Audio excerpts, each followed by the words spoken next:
संबंध।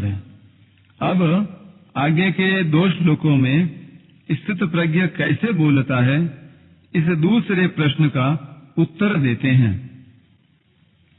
दुःखेष्वनुद्विग्नमनाः सुखेषु विगतस्पृहः वीतरागभयक्रोधः स्थितधीर्मुनिरुच्यते। 56वां श्लोक। दुखों की प्राप्ति होने पर जिसके मन में उद्वेग नहीं होता और सुखों की प्राप्ति होने पर जिसके मन में स्पृहा नहीं होती तथा जो राग, भय और क्रोध से सर्वथा रहित हो गया है, वह मननशील मनुष्य स्थिर बुद्धि कहा जाता है। व्याख्या। अर्जुन ने तो स्थित प्रज्ञ कैसे बोलता है ऐसा क्रिया की प्रधानता को लेकर प्रश्न किया था, पर भगवान भाव की प्रधानता को लेकर उत्तर देते हैं, क्योंकि क्रियाओं में भाव ही मुख्य है। क्रिया मात्र भाव पूर्वक ही होती है। भाव बदलने से क्रिया बदल जाती है, अर्थात बाहर से क्रिया वैसी ही दिखने पर भी वास्तव में क्रिया वैसी नहीं रहती। उसी भाव की बात भगवान यहाँ कह रहे हैं। टिप्पणी।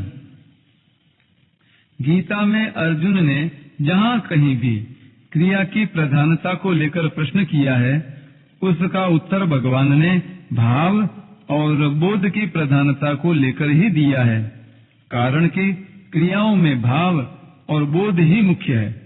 भाव और बोध के अनुसार ही क्रियाएं होती हैं। जैसे अर्जुन ने 14वें अध्याय में पूछा कि गुणातीत पुरुष के आचरण कैसे होते हैं, तो भगवान ने भाव की मुख्यता को लेकर उत्तर दिया कि उसके आचरण समता पूर्वक होते हैं।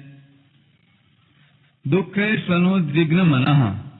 दुखों की संभावना और उनकी प्राप्ति होने पर भी जिसके मन में उद्वेग नहीं होता, अर्थात कर्तव्य कर्म करते समय कर्म करने में बाधा लग जाना, निंदा अपमान होना, कर्म का फल प्रतिकूल होना आदि आदि प्रतिकूलताएं आने पर भी उसके मन में उद्वेग नहीं होता। कर्मयोगी के मन में उद्वेग हलचल न होने का कारण यह है कि उसका मुख्य कर्तव्य होता है दूसरों के हित के लिए कर्म करना, कर्मों को सांगोपांग करना, कर्मों के फल में कहीं आसक्ति, ममता, कामना न हो जाए, इस विषय में सावधान रहना। ऐसा करने से उसके मन में एक प्रसन्नता रहती है। उस प्रसन्नता के कारण कितनी ही प्रतिकूलता आने पर भी उसके मन में उद्वेग नहीं होता। सुखेषु विगतस्पृहः। सुखों की संभावना और उनकी प्राप्ति होने पर भी जिसके भीतर स्पृहा नहीं होती, अर्थात वर्तमान में कर्मों का सांगोपांग हो जाना, तात्कालिक आदर और प्रशंसा होना, अनुकूल फल मिल जाना आदि आदि अनुकूलताएं आने पर भी उसके मन में यह परिस्थिति ऐसी ही बनी रहे, यह परिस्थिति सदा मिलती रहे, ऐसी स्पृहा नहीं होती। उसके अंतःकरण में अनुकूलता का कुछ भी असर नहीं होता।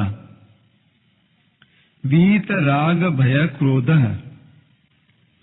संसार के पदार्थों का मन पर जो रंग चढ़ जाता है उसको राग कहते हैं।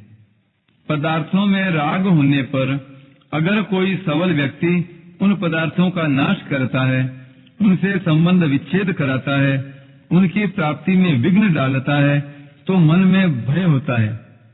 अगर वह व्यक्ति निर्बल होता है तो मन में क्रोध होता है। परंतु जिसके भीतर दूसरों को सुख पहुंचाने का, उनका हित करने का, उनकी सेवा करने का भाव जागृत हो जाता है, उसका राग स्वाभाविक ही मिट जाता है। राग के मिटने से भय और क्रोध भी नहीं रहते, अतः वह राग, भय और क्रोध से सर्वथा रहित हो जाता है। जब तक आंशिक रूप से उद्वेग, स्पृहा, राग, भय और क्रोध रहते हैं, तब तक वह साधक होता है। इनसे सर्वथा रहित होने पर वह सिद्ध हो जाता है।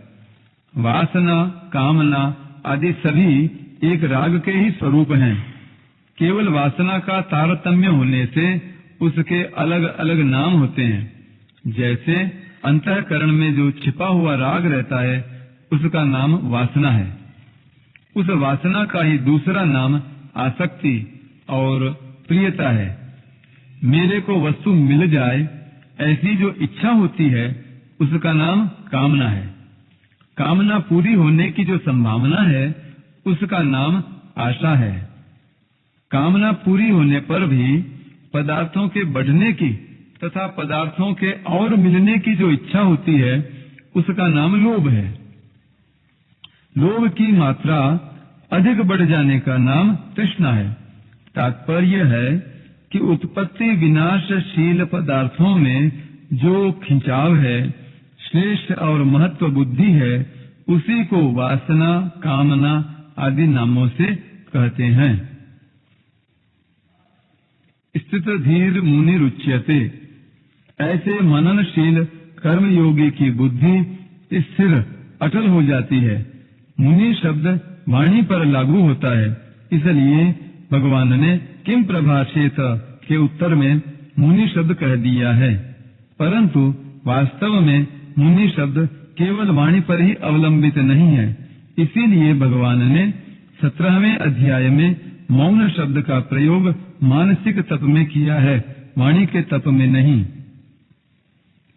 कर्मयोग का प्रकरण होने से यहाँ मननशील कर्मयोगी को मुनि कहा गया है।